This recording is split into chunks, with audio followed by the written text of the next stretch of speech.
Hi, I'm Gretchen, And I'm Becca. and we're two curious ladies on an adventure to learn more about cooking, cannabis. And the fine art of gluttony.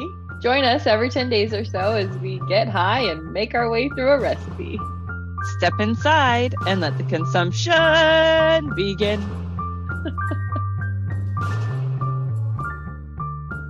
Gretchen, hi.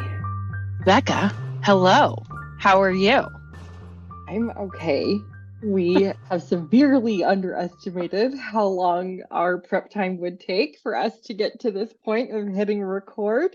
Yeah, how are you? A little tired after doing about an hour to an hour and a half of prep to get to just starting our recording of Tortelloni Verde and Ah, our version of Tortelloni Verde. yes.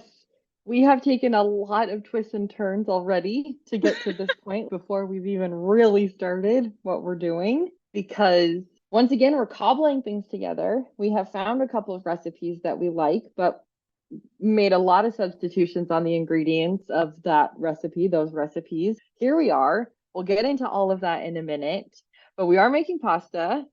Always risky for Rebecca. We're going to see how it goes. Before we get into all of that, what are you drinking over there, Gretchen? I am drinking a beautiful Riesling from my trip to Alsace that I took recently. This is from Ooh. Leon Bayer. They are a producer in Eggesheim. And this is the Comte de Eggesheim Grand Cru Versigberg, I believe, is the pronunciation. Pronunciations in Alsace are tricky. There's a lot of German to it. Hopefully, I'm getting that correct, but it is an absolutely outstanding Riesling, and I'm very excited to drink it.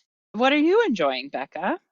Well, nothing as fancy as your Alsace Riesling. I have the much more common Chateau Saint Rochelle, the just the everyday store one, because I do have a nice Forlorn Hope Riesling, but I just felt like for today's purposes, we were gonna go simple across the board with our pasta, with my drink. And so that's what I'm enjoying. It's delightful. It's only 12% alcohol. It's perfect. What are you smoking while we get ourselves ready for this day? I just restocked my joint collection because I had not done that since I got back.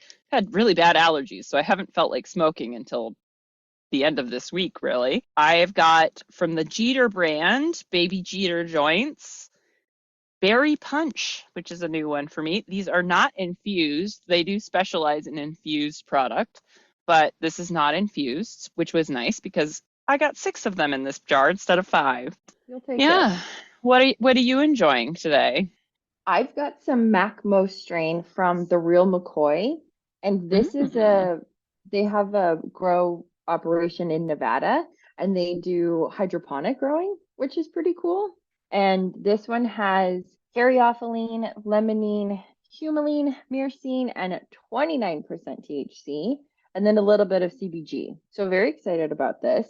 And real quick side note, I keep meaning to tell you, I don't know if we've talked about this, but I saw something that said that the best way to benefit from CBD is to have some every day. And I just wanted to share that with you and everybody because I need to work on that. I might be there. I've been doing a lot of CBD lately. Excited to know that that is something I can continue to do Yeah, because and I've done a should. I've done a lot of CBD. I took a nice CBD tincture with me to France for help with some of my pain stuff, then from brand, and it was just a pure 1,000 milligrams of CBD in the bottle. So pretty intense stuff, but did seem to help me keep the pain down. For even though we went walking everywhere, we walked a Yeah. lot. I was in pretty good shape. I might be on board with this. A little CBD every day goes a Mm-hmm. long way. Yeah, just the new Apple. It is the new apple. But we are not actually talking about apples today, or even really going to keep talking about what we're smoking because what's on our mind is leeks. These little interesting little kind of onion things. They have a lot of similarities to things that we use every day, from onions to shallots to garlics to chives, but they are a little unique and a little more seasonal than some of those other things. I think you can get them every year or year round, right, Gretchen? But they do have more of a peak window. Let's Yes. talk about leeks. Leek Let's chat. leak chat. This is a leaky chat. We've got a lot of leaks in this chat. It's going to be Yeah. very Civ-like. Leaking here, leaking there. Let's go. Leaking everywhere. The nice thing about leeks is they are extremely cold tolerant and in most regions can be grown and harvested year round. It's really easy to grow at home. At one point, I somehow ended up with a bunch of leeks growing in my garden. Don't remember how I ended up with a bunch of leeks in my garden. It's how most of the things come to be in my garden. There's always some mystery of how it gets there. Plants to animals. But Yeah, yes. I don't remember if it was like I had bought some to plant or, Yeah. but yeah, for a while I had numerous leeks growing in my front yard, but they're So all easy gone to grow. now. Easy Oh. to grow, Hmm. probably a little bit more challenging to grow correctly since one of the mainstays of a leek is that there's a white portion. That is developed by just piling the dirt up around the actual leek itself and allowing that to, I believe they still call this blanch. It forces the chlorophyll up into the other parts of the leek for food production because there's no light. That leaves it makes it a little bit sweeter on the lower end that's white. It's not quite as cabbagey is the description I came across for the upper portion, which I thought was really interesting. I don't know that I've spent a lot of time eating the top part of leeks. They usually are peeled pretty significantly down from where there's a lot of green. They're just an easy vegetable. The main pain in the butt is that because you have to pile the dirt up around them, they get really dirty inside the leaves because that dirt goes over the top. They're something you have to clean pretty thoroughly. But the nice thing is they're pretty easy to clean as well. Like most of the dirt, they like a sandy, loose kind of soil that washes off pretty easily. That is good to know and fascinating about how it grows with that dirt compacted to keep the sun away from those little delicate bits in the dirt. But to describe a leek for anyone who hasn't come across one real quick, what Oh, does a full leek look like? Because they're big. And so it's kind of surprising if you haven't seen it in the wild of the grocery store, even because sometimes it's, yeah, some people haven't come across it. So, how would you describe a big leek? they're a giant scallion, essentially. It's a very similar looking plant. Scallions, though, don't get as big. Like I think they usually top out at about an inch across. And leeks can be anywhere from like a half an inch if you're picking them really young to like 2.5 inches across. So they can be quite girthy, if I might use that word. Mm-hmm. Of course. Got some good girth to them. They are in the allium family, so they are actually related to garlic and onion. And there is a leek that we've talked about this before when we talked about garlic, that elephant garlic that you find in the store is actually a leek. It's not garlic. Is it like the bulb of the Yeah. leek? Yes. Oh, it's So okay. most leeks don't develop any kind of bulb at the bottom. You might see a little bit of like a swoop at the end next to the root area. Really descriptive. It's a very vertical plant. There's little horizontal spread, which is why it's easy to grow. They don't have huge root systems. They can grow in a small amount of space.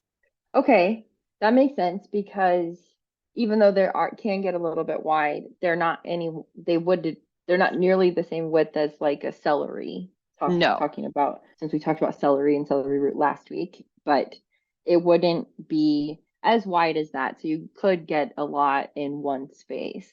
So they look like a big scallion.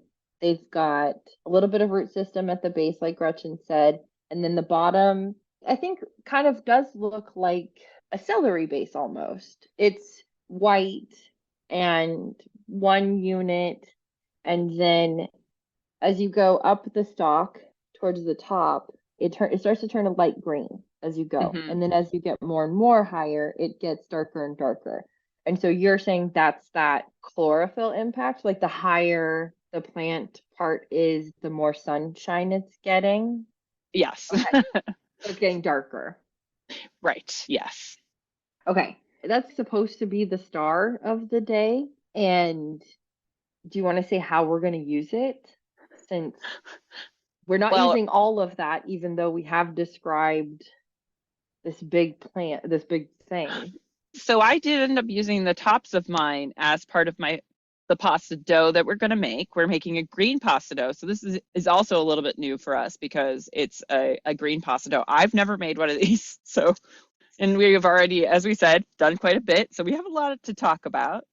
So we chopped up the lower portion and we sauteed that after we washed it really, really well. And I did have to wash mine like 3 times to get all the grit off of them.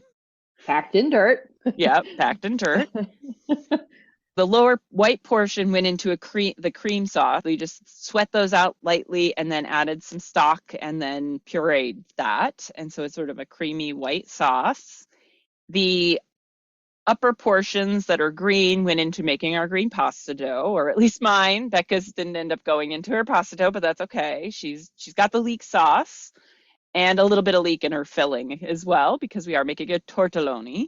We're using it a ton of ways today, and it has multiple applications then, obviously, just evidenced by what you said, but just in general, leeks can be used as a filler, as a thickener. I think you told me that it does thicken really well for sauces and soups and stuff, and Yeah. probably because there's a lot of it. There's other reasons too, I'm sure. There is a fair amount of it when you're using a leek versus like a garlic or a scallion. But as far as proportion of plants goes, sorry, I was trying Mhm. to figure out where you were going with that train of thought, and I was not quite following until now. You're right. You can use more of the plant itself than like if you're using the garlic, where you're like only using that bottom part. Although you can eat garlic tops. That's not a big deal. But today, especially, we are using like the full spectrum. But most people kind of disregard any of the tops because they do get kind of woody at a certain point. So you usually will chop off the really thick of it and then only use the more tender parts. And those tend to be the stuff that was under the dirt. hmm That makes sense. I saw a note that said, I don't remember if it was in one of the recipes we looked at or in something else, but it said to save those tops and put them in your broth when you're making Yes. broth. Yeah. Yes. So that Yeah. is a good use too. It's a good use of it. Additionally, the reason that leeks work so well in like a soup and a stew is that they have these long chain carbohydrates that when they get cooked develop a bit of a slimy texture. I think leeks are not for everyone as far as if you're eating like just a leek. I also like grilled like scallions. I'm a leek freak, scallion freak. A leek freak. Oh, we got herb nerd, leek freak, I merch. Yes. We've got merch. We finally can make two things. I love it. But those carbohydrates then can interact with the water, thicken up soups, thicken up stews. I think I saw some effect from these carbohydrates today when I was making my green stuff to go in my pasta dough. We'll talk about that in a little bit. But I didn't actually know that was why they were slippery like that. And that was why they were good in soups and stews and things, is that they have those extra thickeners in them. So kind of exciting to find out there's another benefit to a leek. Yeah, I didn't know that either. And it does remind me of a potato when you cut inside of it, and it has that little bit of slipperiness too. And so Right. it makes sense that you say it's a carbohydrate because potatoes are carbs. Exactly. Awesome. Now we know the leek is a carb. It's going to thicken things. It's very versatile. It does have a lot of good benefits for you. It's got a lot of antioxidants and vitamins. So it's very versatile. We're going to use it in a lot of ways. And we did say that we're doing a little bit of a hodgepodge recipe situation here. And our original source comes from Foodwise. This is an online recipe, and it's tortelloni verde with ricotta, field greens, and creamed turnips, which obviously we have not mentioned turnips. Just been talking about leeks. That's our first big derailment. Then I am also using an eggless pasta dough recipe. What? Why don't we make everything super complicated? And so that comes from alinmade.com, and it's basic pasta dough. And they both make about 4 to 5 servings. Gretchen, want to read our original pasta dough recipe and Okay. then fill in our adjustments there? Okay. The original pasta dough recipe called for 4 bunches of turnip greens, 140 grams of egg yolks, which we discovered is about 12. 240, What did I say? 140. Just a shitload of egg yolks either A way. lot of egg yolks, yeah. So 240 grams of egg yolks, which is approximately 12 eggs. Then 500 grams of OO or 00 pasta flour, or approximately 4 cups, and a pinch of salt. I might have more than a pinch in mine, but Right. So that's the original. And we already said we're not doing turnip. So what are we yeah. doing instead? We wanted to do turnip, but we were concerned about the availability of turnip. But then last week we found out we had to be, because we were worried about celeriac, or not worried about celeriac availability, to bit us in the ass. And so we jumped ahead in this one and said, let's not worry about finding turnips because they might be a hard find. Turns out, no, but fine, fine. Here we are. We are substituting arugula, and mine is going to also have the green parts of the leek. So instead of the egg yolks for me, the recipe I'm using is a combination of all-purpose flour and semolina with some olive oil and cold water. We'll explain this a little bit more when we get into the steps of the recipe, but instead of using the eggs, I'm basically using water and olive oil as my substitution. Okay. All right, so that's dough. And then, because we're making these cute little tortellinis, Tortellonis. We're making God tortellonis. damn it, these cute little tortellinis, we are gonna fill them. So let's talk about what's in our filling. Maybe we should just briefly mention that I keep correcting you and saying tortelloni because there is a difference between tortellini and tortelloni. It's minor. Tortelloni are larger. Tortellini are smaller. Literally minor, yeah. Yeah, Okay, I got you. Tortelloni. tortelloni. So these are going to be larger. The filling for these guys has 2 cloves of garlic minced, 2 shallots sliced. Actually, let's say 2 shallots. No, we'll talk about that. 2 shallots sliced, 3 tablespoons of high quality California olive oil, very specific, 1 bunch of flowering mustard, 2 cups whole milk ricotta cheese, and zest of 1 lemon, salt and pepper to taste. So instead of flowering mustard, because Becca lives in Las Vegas and can't just wander out into a vineyard to find a bunch of mustard, Uh-huh, not anymore. we are substituting broccoli rabe instead. We thought that would be kind of a fun substitution. Might have a little bit of spice to it, a little bit of bitterness, but I think a good substitution. I am also substituting some green garlic in my pasta filling for the 2 cloves of garlic because I found it at the farmer's market this morning and I couldn't resist. Yum. See, we're doing whatever we want. We're just doing it. Just do it. Doing it. This has a sneaky, sneaky leek cream sauce that has no cream. And what's in that? We have 1 shallot sliced, 1 tablespoon of butter, 2 bunches of peeled and sliced turnip roots was the original recipe, but we are using leeks instead, and a 1/2 cup of vegetable stock or water, salt to taste.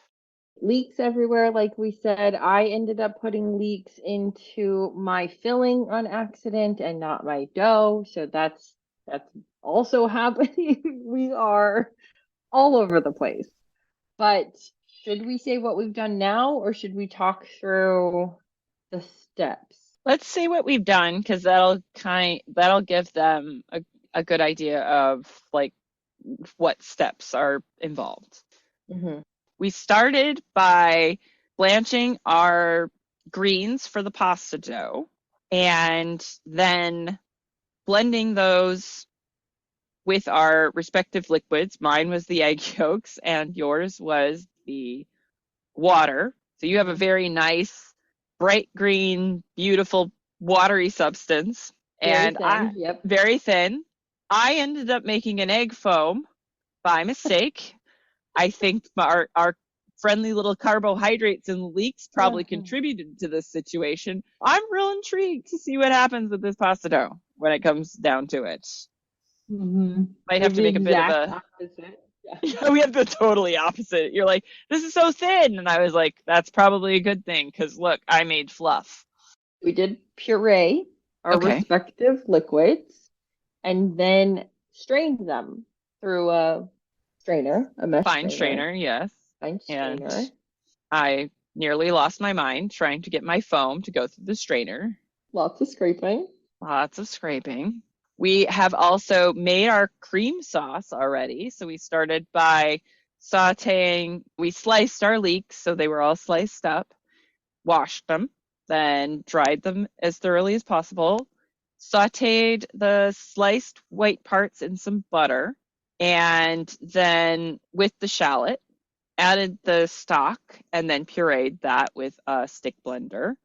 And I'm straining mine because it was also quite thick from the leeks again. I'm not going to strain mine. I did end up adding a little bit extra stock before I pureed it Probably a good because I call. was kind of worried about the ratio too of pasta to sauce. Like I mentioned that earlier, I just want a lot of sauce all the time. So Hmm. I just added a little bit extra, but mine's again a little bit thinner, so we'll see. But if you strain yours, they might end up the same. So we're halfway into our pasta process basically. We've finished our sauce. It's just sitting waiting for its partner in pasta to arrive. Then the last portion that we have to work on and have started is the filling. Yes. So we sliced up some leeks or shallot Yeah. and minced or sliced up the garlic. And we sauteed all those things together. We had also chopped up the broccoli rabe and added that into that mix and sauteed that until it just wilted down some. I also added a little bit of arugula to mine. Mm, little bite. Yeah. And mine has leeks. And yours has leeks because I was like, Hmm. there's something special about yours. And we're going to mix that with a little bit of ricotta later, but we wanted to give it plenty of time to cool down before we mixed it with the cheese. Hmm. We did also, after we cooked all of that up, the garlic, the shallots, the broccoli rabe, the leeks, and what was the other thing you added? Arugula. Arugula. Once that had cooled a little bit, we did chop it up more. The recipe did say cook the garlic and shallots, then chop it up, put it back in the pan, add the chopped broccoli rabe, and we were like, no, dumb, no.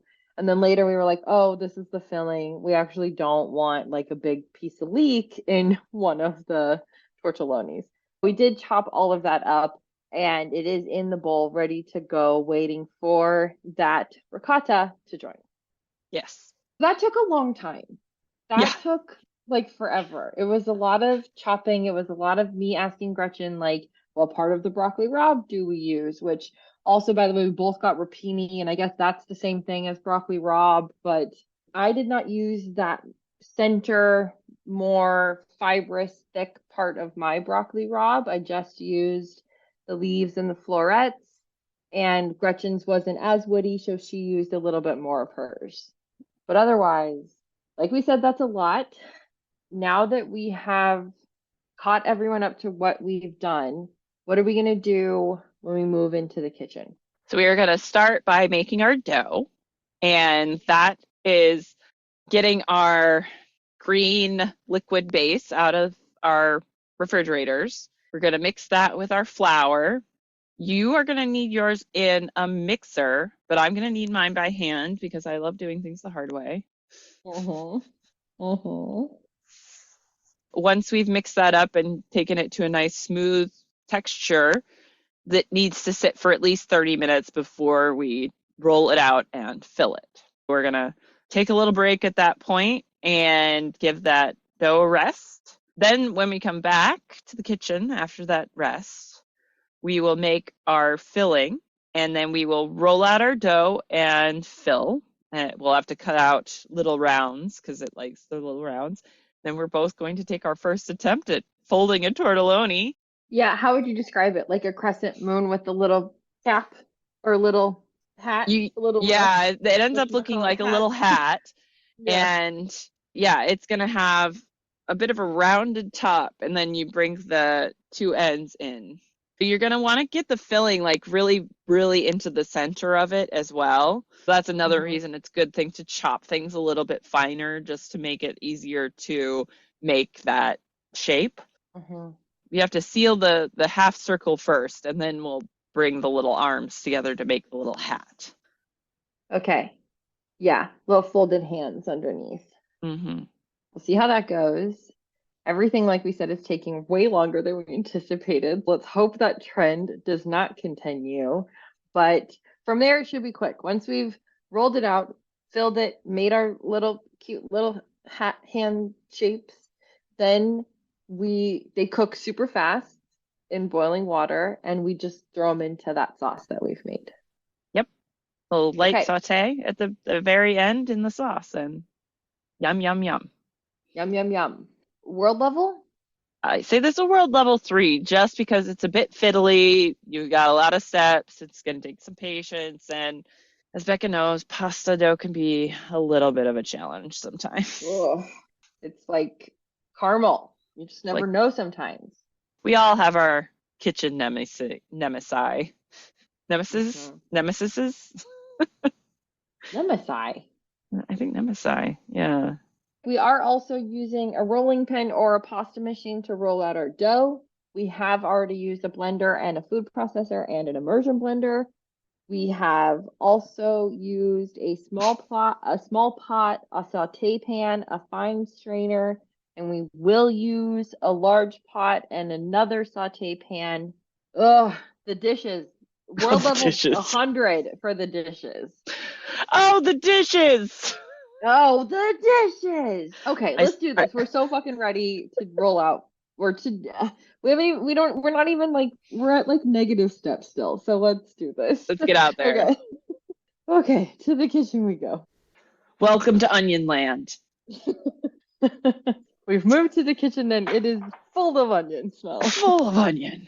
It's so oniony. Let's get more onions out and start our pasta dough.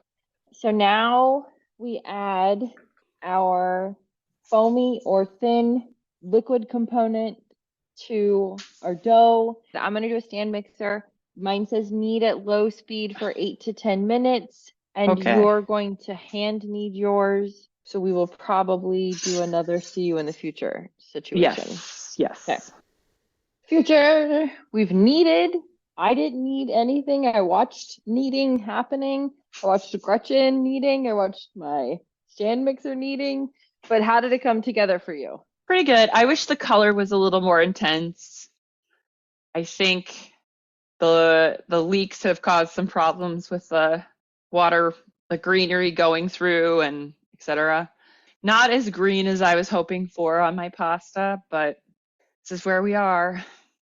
Yeah, but the texture and consistency and stuff all came together with the greens and the egg yolks and stuff being mixed before. Yep, everything looked good. It was really, I think, might be one of my best pasta doughs of all time. We'll see. What? What? I know. Okay, that's saying quite a lot. Okay. And your thoughts on doing a mixer version? Yeah, I don't know that I'll ever try pasta by hand again. I know that it's something I should perfect, but it was so easy. And because my arugula liquid was mostly arugula and very little leeks, it ended up being pretty green. And so into the dough, it did add quite a vibrant green. It's still not as fun green as I think I had in my mind. And when it comes out, it probably will still be more muted, but it's not pale wheat colored, It's like a fun, It's bright green. kind of thing. It's green. Yeah, it's green. Yeah, yours is very pretty springtime green right now. I was jealous. You were right. I was jealous. I saw mine come together and I was like, uh-oh, Gretchen's gonna wish she'd done something more green. But now that we have this as a baseline, we've obviously been fucking around with the recipe however we want. It's something to do. And if you do it in the stand mixer too, way easier on your hands. How are your hands feeling after all that work? Because we should say real quick, it took 12 minutes total for you to combine and knead everything at the end of the day? Just about, yes. How are you doing? So far, good. But you're right. I do want to go take some CBD before we get on to the rolling part and the Yeah, folding part. right. So our dough is in bowls with lids. We'll maybe talk about that in a second, but we've learned maybe that's an important part of everything is putting a lid on your rising contraption. But I might point out that the dough is resting so that gluten relaxes, not so that it rises. If you've got rising pasta dough, Not what we want. That's a not what you problem, want, maybe. but I also don't know that would be bad. Something to think about. Something to think about. That's going to go for 30 minutes. So we are going to see you again in the future. So much time traveling happening today. Yes. We're in the future. Our dough has rested. We have filling made. To complete that filling, we took our finely chopped broccoli rabe with shallots, garlic, and leeks in my case, and added added ricotta, lemon zest, the rest of our olive oil into those cooled greens mixture, and mix that up with some salt and pepper. So that is all set to go. Our dough had a perfect amount of relaxed time. It looks like dough. Now we're going to roll it out. I'm using parchment paper. I'm going to put it between two pieces of parchment paper and roll it out with a rolling pin. And Gretchen is going to use a pasta machine to roll hers out. So you're doing the hand stretched style, and I am doing the pressed style. Yes, as we've learned. As we have learned from our friend Marcella. So I've rolled mine out to a 4 setting on the pasta machine. I'm only working with a quarter of my dough at a time because that's the only amount I can get practically into this pasta machine. And I have a pastry cutter that I'm going to use to cut out some fairly large circles here. And that's how we're going to start our tortelloni. Are you going to cut all of yours out and then fold and fill, or fill and fold? Yes, cut them all out first. Cut them all out. Okay. Yeah. And I'm using a glass upside down to cut mine. Yes. And I'm guessing my dough's probably thicker than Gretchen's, but it is what it is. Yes, because you rolled yours out with a rolling pin. Okay, another time travel, and we'll be back after the rolling. We're back. We have cut our dough. We've stretched it out, cut it into rounds. Mine are very thick. They're like cookies, basically. Yeah. And Gretchen's are beautiful and thin. And we're learning we don't need as much filling as we think as we try to fill these and shape these. Gretchen's making beautiful ones, and I'm working on it. Yeah, pasta is an art. It is a dance. So my rounds are approximately 3 inches in diameter that I've cut out, and I'm filling them with just about a teaspoon of filling. I mean, it seems an insufficient amount, but once you bend it, if you have too much filling in there, it's going to really cause you problems. And then I am kind of wrapping it around a finger and then pinching the two ends together firmly, and then coming at it from the vertical axis and pinching it again, just to give it a little bit more of a tortelloni kind of feel. Okay. And we're just going to cook a few just to taste and see how they do before we make them all. Right? Good idea. I had made a little bit of water and egg to seal these pasta packets up with. And Mm-hmm. the longer it sits, the worse it seems to make it to try and seal it. Oh I think I no. have to put it on like just one or two at a time and then fill them and shape them. Okay. So don't pre-egg your edges. It's making a problem. I keep Come looking at this filling going, what is this yellow stuff? And then I'm like, oh duh, the lemon zest. on. Okay. How many are you gonna cook the first time? Probably just 4 or 5 of them. I'm just gonna do 4. And then I might just put them in a little dish and then put some sauce on it instead of, Yeah, not instead of doing the whole saute thing. yeah, I'm on board yeah. with that. Okay. This is a tasting. And I am making sure to go over the edges pretty firmly with my fingers to really seal it together on the half moon stage. So now it goes into the boiling water and Hmm. this says for just until they float to the surface, but then leave for an additional 45 seconds. Let me grab my 5 bits of pasta. Come over here to my boiling water. In we go. Woo. All right, really full one. Don't you explode on me now.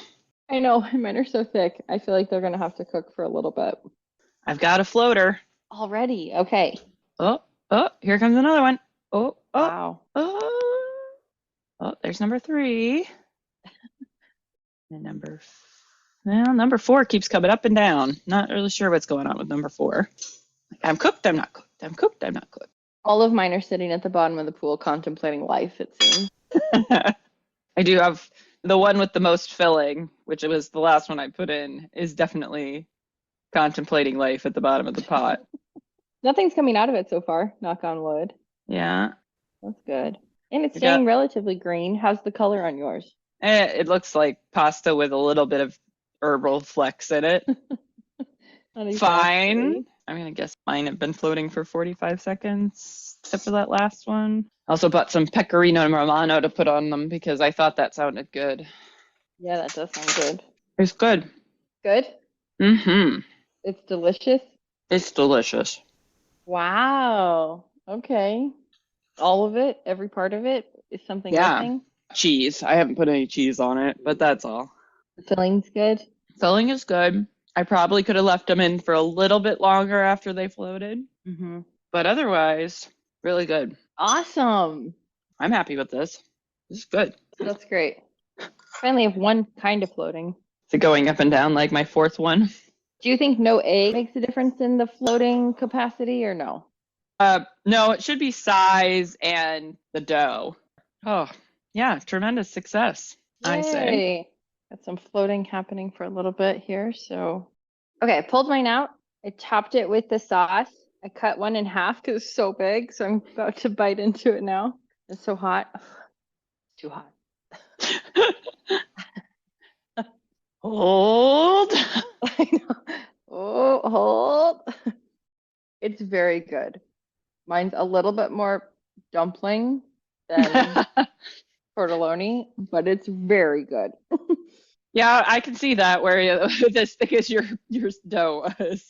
Mm-hmm. Little too thick, so I'll Yeah. thin out the next ones before I cook them. But it's really good. I'm very pleased with how this turned out. Mm-hmm. Just trying to finish off the last 2 rounds that I've done here. And I didn't brush these with anything. And that seems to work out all right. I've been using a little bit of water, but I don't know if it's necessary. I don't think it is. I also I don't ended up with 19. total from your entire Yeah. piece of dough. Oh, I've only used a quarter of my dough so far. Well, that's why mine are so thick. Yeah, you might have just wanted to roll out a piece of it at a time. Might be part of the thing. That's a good idea. I mean, I know I Okay. can't do any more than the pasta machine can handle. Mm-hmm. I should have put it through there. Next time, when I try to make things easier, I just end up with dumplings, but they're not bad, so I'll take it. I think that's fine. Yeah, I wouldn't complain. It's a yeah, spring dumpling versus tortelloni. But that's right. that's great. That is great. I love it. And thank you for talking me through all this today. It was fun to learn about leeks and to make our own version of this Verdi pasta. Hmm. So I loved it. Me All too. right. So like and subscribe, tell people about us, and thank you for listening, Gluttoneers. And off we go. Off Click we clack, go. click clack, click clack, click clack. Turn. Turn. We do the Pasta. Oh yeah. No, it's not gonna come up. That's All right, yeah, that go. didn't come through at all. Okay. All right. Off we go. Off we go.